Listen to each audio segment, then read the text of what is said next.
Nee, ik wil graag ons moeten allemaal stories vertellen, allemaal elkaar kennen. Ik weet die stories raak op, onze stories is allemaal oud, maar laatst was oude stories. Je weet echt wat nou bijvoorbeeld een story.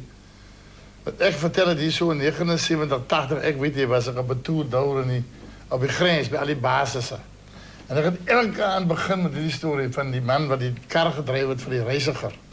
Daar jaren hadden we nog die winkels bezoeken en dan stoppen hulle, dat is nou mijn oude story. En dan stoppen hulle bij die winkel en dan draai hy nou die koffers met die samples in. En dan staan hy nou buiten met zijn zolletjes, zolang die reiziger nou zo goed aan die boer probeert verkoop. Nou staan er ook daar, doodstil op die plaats, wij net zo'n douchezakje voorbij. Er is zo'n milliepeitjes en meel, zoals die mensen nou starten, als ze uitstappen in die winkel.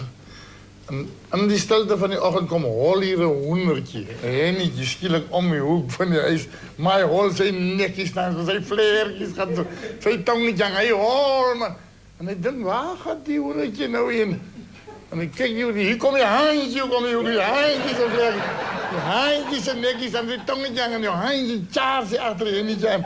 En toen je zo voorbij gaat, dan zit hij in die middenpad en hij zit net zo om een pak, begint eten hier voor die winkel. Staan die oma die zo en zei, kijk, zo honger was ik nog in mijn leven.